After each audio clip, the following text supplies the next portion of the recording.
The 5 components of GIS, what are they? Who can list them off head? What are the 5 components of GIS? Hardware,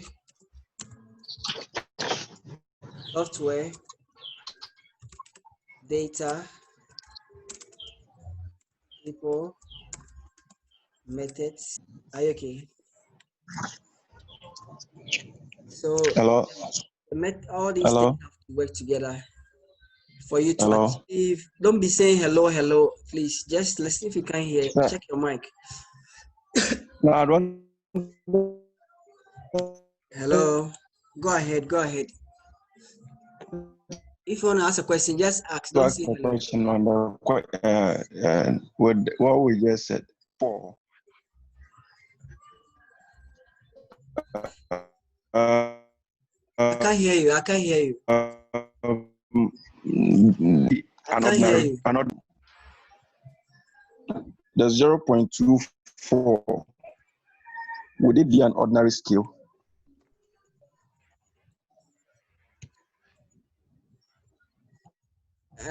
Please go ahead. Your question again. Would the 0.24 be an ordinary scale? Would it be an ordinary scale?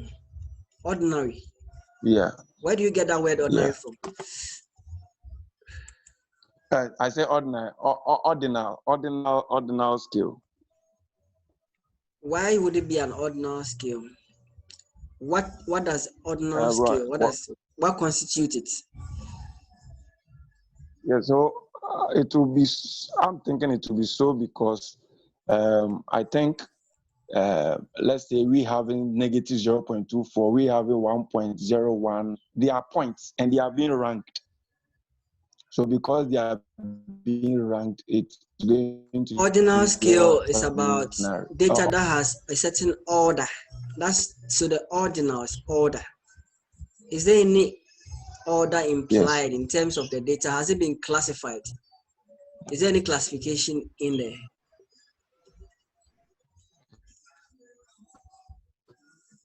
Is there any classification in the data, what I gave you?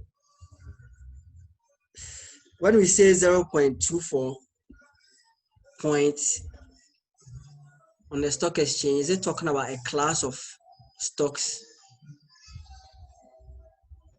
Please, when you ask a question, you have to answer my question so that you can flow. We should.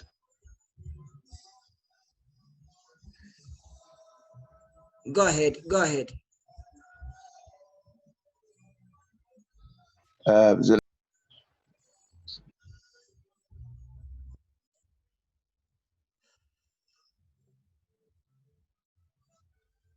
I'm listening to you, please.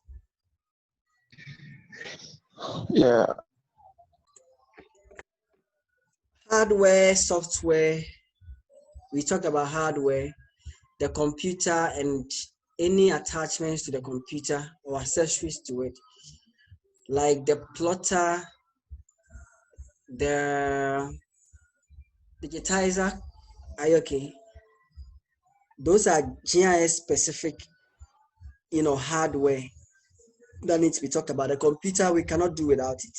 Are you okay? The software, there are so many software. We need to make sure it's a good one and it provides the functionality we need.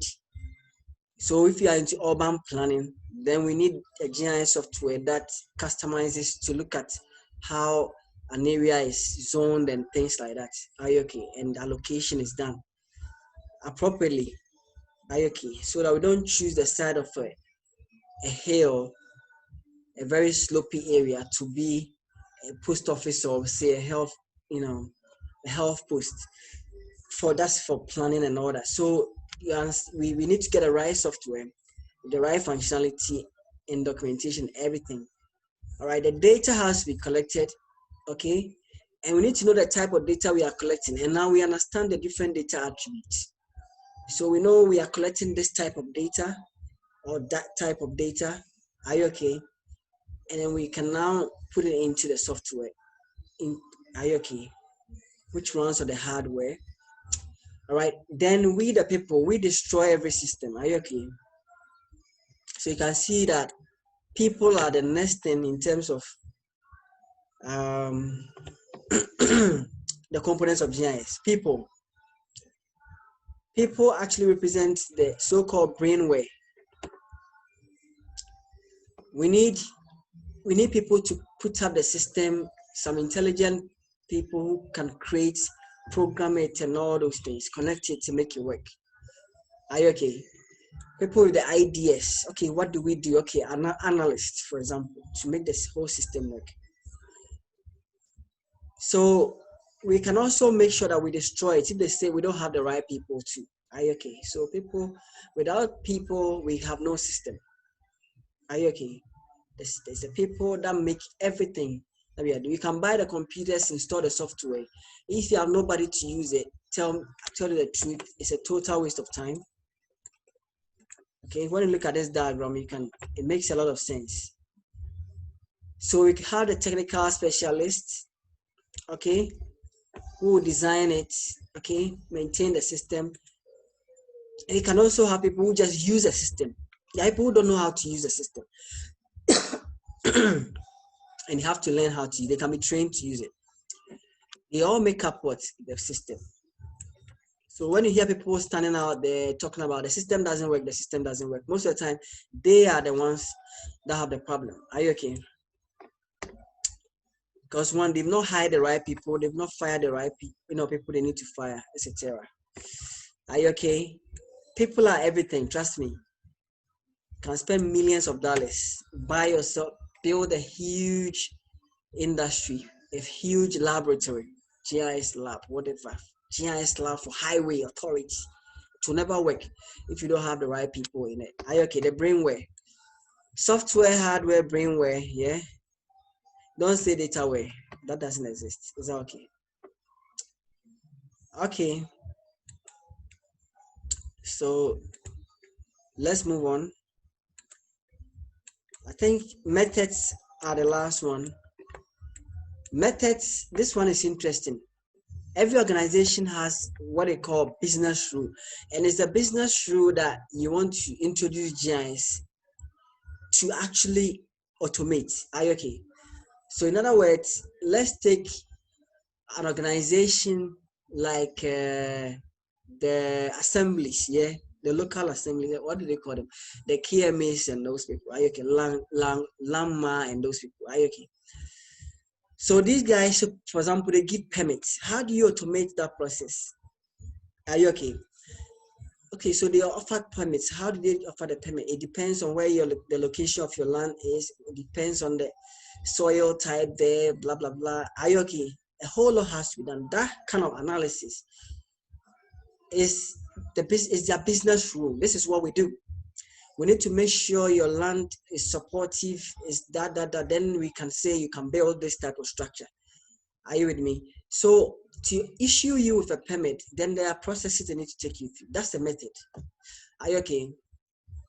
Engineers, what is the method for an engineer? At the end of the day, he needs to also get work done accurately. Engineers are always calculating exactly where to place a thing and where to actually, what material to use and stuff like that at certain points. So that becomes your method. Are you okay? So at the end of the day, whatever you are doing and how you want to get it done, that's the method. But we need a tool to help us. We need a tool to help us. And that's where GIS comes in. So here, KFC is an organization and they wanted to actually acquire a lot of real estate. But then what were they doing? They were actually selling the burgers. Are you okay? A lot of people are enjoying KFC, isn't it? But he's trying to buy real estate, but you don't know. Would you know? Because you just don't know that's his business plan. Are you okay? So the business rule is like the business plan in a way. And that is what a GIS should come in to ensure. So in other words, where should we be selling the KFC? That's why you are seeing this yummy thing there. The idea is to bring your mind to what the organization actually seeks to achieve. Are you okay? And that defines the rules. What do we do? We are not here. We just sell very good hamburgers to the people. But at the end of the day, remember that it's the location of the shop that's important to us. Are you okay? So in that case, when I introduce GIS, it will not just be looking at where people like to eat a lot of burgers, but it should also be looking at the location where we are going to put that thing, because we are interested in the real estate. Okay, so we need to look at the method of there's always, every organization has a business rule. Every organization has a business rule. Okay, so that is basically the last thing that we're going to talk about. Okay, so the next thing that we are going to look at is lecture 3. I think I sent that today. So let's go for it. Yes, Lecture please. 3. Let me move forward a bit.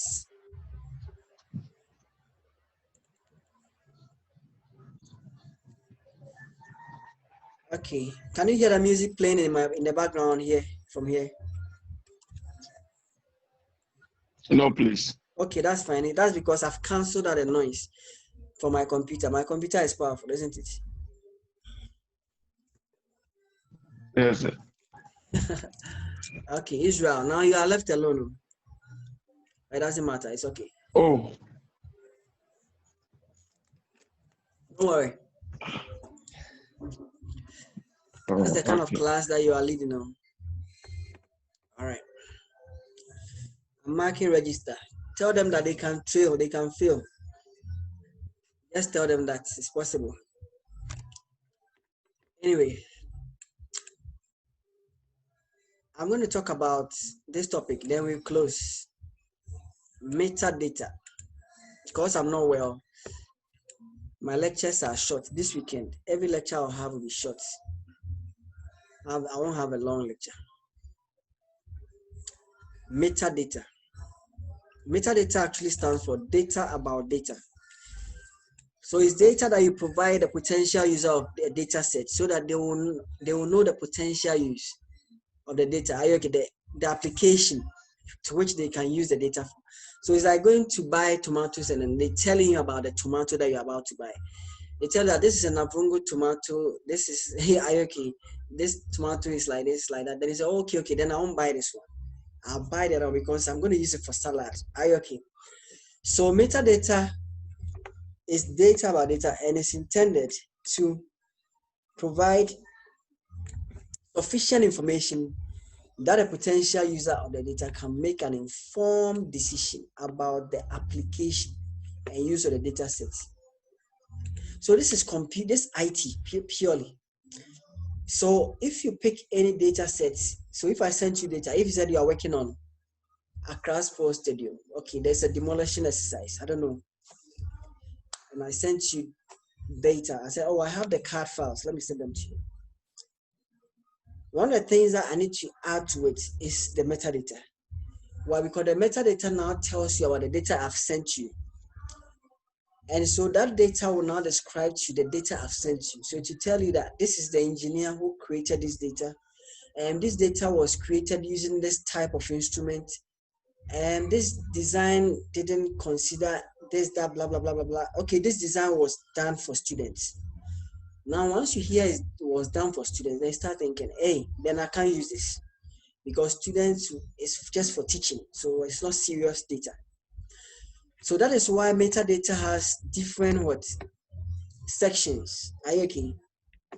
We have a section which takes care of the data quality information. So if someone gives you metadata, you group the data that he's giving you into different sections. One of the sections will be the data quality information, which will touch on the lineage of the data, the logical consistency of the data, the completeness of the data. What is lineage? Lineage is like, where have you come from? Are you okay? Let me give you a more practical example of lineage. I hear in the UK, if they want to employ you as a kindergarten teacher, someone who teaches children, before you be employed, they will look into your family history and find out if there's any history of violence, maybe you've been beating children, maybe your auntie has been beating children, they won't employ you. Very likely they won't take you. Because very likely it runs in the family. I understand. So that's what lineage is. Lineage is about who handled the data, where has it been, how has it been transformed, okay? Who created it first, things like that. Logical consistency is supposed to do with the data itself. Does it make sense? Are you okay? In terms of, is it consistent in terms of how the data itself, in terms of value?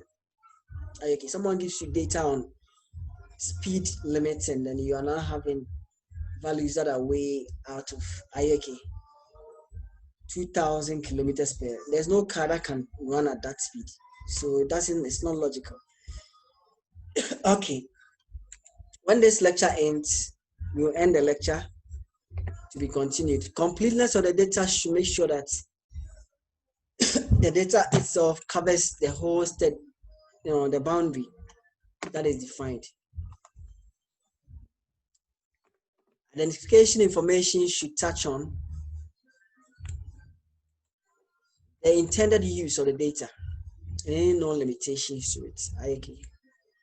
So the data should be identified that this is what is supposed to be, that the limits.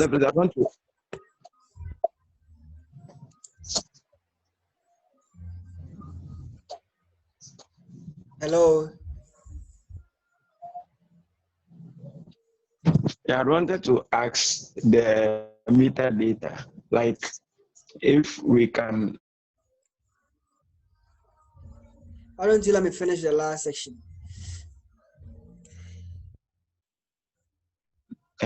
Take an example. Let me finish. Let me finish the last. I'm not done yet. I'm not done yet. Let me finish. Okay. Yes. So identification information should also cite information on other documents related to the data set. Okay, so if you have data sets, how I need to know, okay, this is coming from highway and it's for this purpose. Okay. The last session of the metadata should touch on the entity and attribute information. In other words, what kind of things do I find within the data that you are giving me? Okay, what kind of objects and what are the attributes? Attributes means characteristics. Okay, so this session provides description of the entity and attribute structure of data sets. We need to know the range of known or permitted values. Okay, so there are values that may not be allowed. Like I said, if it's temperature, there should be a range. Maybe you are checking human temperature at a certain point. Then we need to know the values. If it's slope and you are getting a value that is not conforming to gradient, doesn't conform to radiance, doesn't conform with degrees. So you can see that the range of values is out of, okay, permitted values is affecting the permitted values. The source of definitions of the attributes should also be known. That what kind of slope values are these? Okay, so that will be the source of the definition as well. Maybe looking at road limits per the UK standard or something. They are always standards.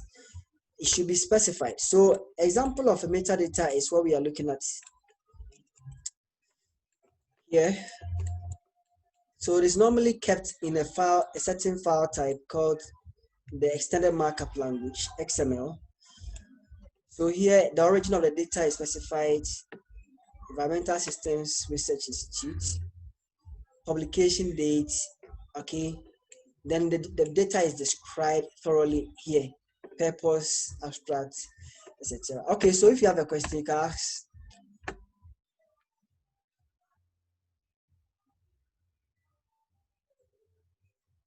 Ask your question. Yeah, like as I was saying, with the example you gave with the stadium, how would I use the metadata for the execution? Ask your question well, because your question is not clear.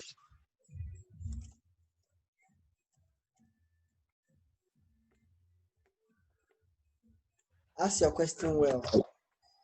Question is not clear. Be specific about exactly what you want to know. Stuff. I said a lot about the stadium, so be specific the same way I was specific. Be specific the same way I was specific when I was talking about the stadium. I mentioned certain things. I won't repeat them. What did I say about the stadium specifically? Yeah, hello. You were saying that assuming we want to do a demolition exercise there, and you want to use data of the data. No, you are not listening to me. So when you are listening to a lecture, take your notes very well, so that your question, especially at the university level, that your question will be, very, very nice. What I said was that if you were going to do a demolition work over there, and I sent you a drawing, card drawing, you were not listening. So it's very important. Listen to the lecturer very well and take notes. Then you will now want to find out who actually designed that 3D drawing. Why were you not listening to me? You're not listening. Hello, I was listening to you. But you are not. I was. Then how come you are not asking the question the way you are supposed to ask? I am now telling you exactly what I said. I'm the one who's now telling you that this is what I said. And now I'm sure you agree with me. That's what I said. Yes, that was what you said. Because if you really understood me, then you realize that your question is already answered. Because if I send you a card drawing, the card drawing is now your data set. So now that data set I've sent to you, you want to be able to know what you can do with it.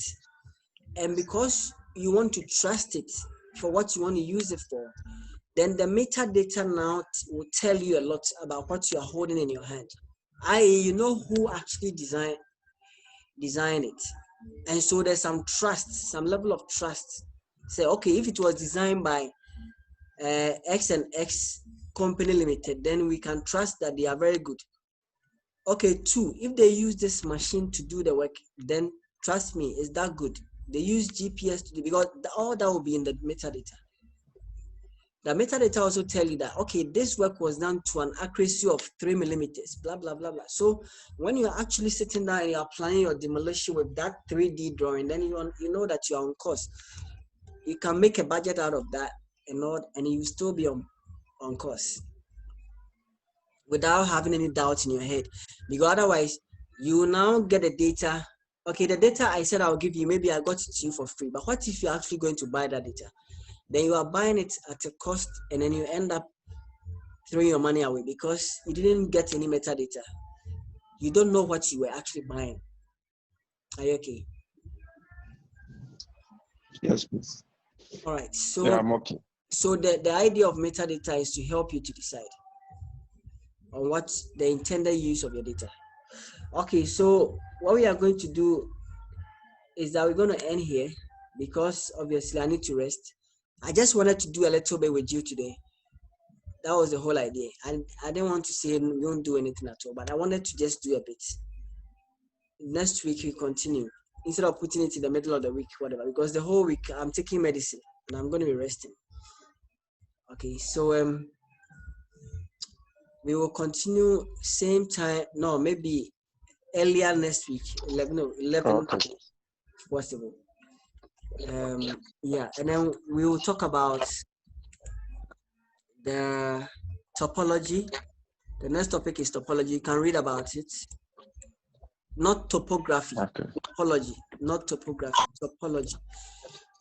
Okay, which is about relationships between geographic features. So we'll touch on it. You can read around it. So I'm wishing you the best and enjoy your week. Okay. Yes. Okay. Thank you very much, sir. You're welcome. Israel, talk to your people, okay? Okay. Speedy recovery. This is what? A speedy recovery. Thank you very much. Thank you very much. Thank you very much. Thank you very much. Okay. Bye-bye.